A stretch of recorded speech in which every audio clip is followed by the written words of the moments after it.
Welcome folks to another Fallout 76 video, and in today's video we're going to be checking out an awesome little feature that was recently discovered by a member within the Fallout community.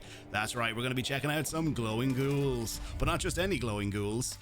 But before we head on over and check this out, and if you're new to the channel, consider clicking that subscribe button so you never miss out on any videos that I publish. And if you like today's video, make sure to give it a like so that more people in the Fallout community can see this. So without any further ado, let's get into it. First off, I need to give a big shout out to Mr. Westtech over here on YouTube, as he was the original person who shared this info. So if you haven't already, make sure to head over and drop him a sub, as he does tons of awesome Fallout content and covers loads of cool hidden features in the game.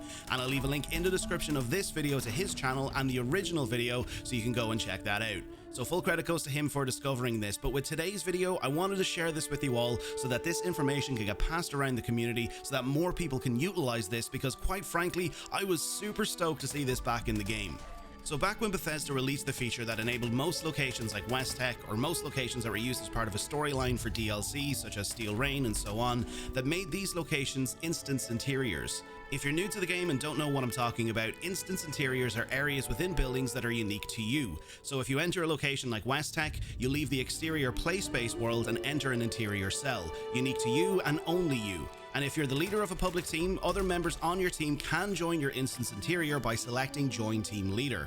But anyway, when Bethesda introduced this feature, it removed the ability for when you nuke locations like the Charleston Capitol Building, the Eastern Penitentiary, and the Burrows, for the enemies such as ghouls to change into glowing ghouls. Yeah, if you're only new to 76, back in the day when you nuked these locations, it was an amazing source of XP grinding, flux farming, and also legendary farming. But I'm also nearly 70% sure that Bethesda even nerfed the amount of XP you could get from glowing ghouls, as they were giving players tons of XP. But look, I could be wrong, it was like 4 years ago.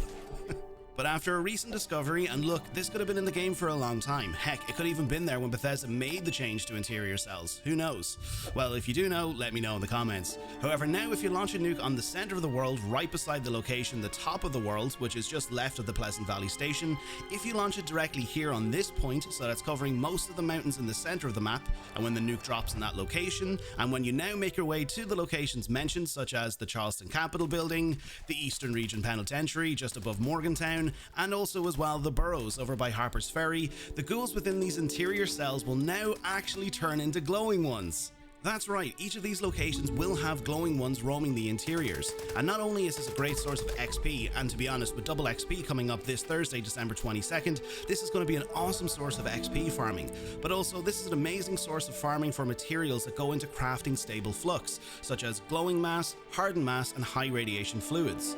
If you farm these locations and also drop a nuke anywhere in the world that produces the flux that you need to craft, such as cobalt, crimson, or even violet, you can quite literally mass produce this stuff, which is awesome news. So thank you, Mr. Westtech, for sharing this info. And I hope by sharing this with you all, hopefully this might help you out in a big way, such as XP grinding and flux farming. And before we wrap this up for today, a quick mention: if you leave the server you're on and also join another server and then join back on the original server that you dropped your nuke on, the enemies within these cells will respawn. So if you have a friend or someone that can help you out with this, it will make this process even easier. And there you have it, the glowing ghouls of the Capitol Building, the Burrows, and the Penitentiary. Hopefully today's video helped you out in a big way when it comes to nuking in the game, and hopefully it'll help you with that XP grinding and also that flux farming. And if you found today's video enjoyable, consider clicking that subscribe button for more Fallout content like this, and so you never miss out on any videos that I publish. I want to say a massive thank you to all of our subscribers over here on YouTube, as it means the world to me that you enjoy my content and the work that I produce. For our Bethesda and Fallout fans, if you find yourself shopping on the Bethesda store and would like to support the channel, you can use my creator code BTPineapple122 to receive 20% off of your purchases at checkout. And if you'd like to support the channel in a more personal way, consider checking out my merch store, which has an array of t-shirts, mugs, and other pineapple related merch, which I'll leave a link to in the description of this video. And lastly, to you, the viewer, the person who stumbled upon this video, thank you for being here. I hope you enjoyed.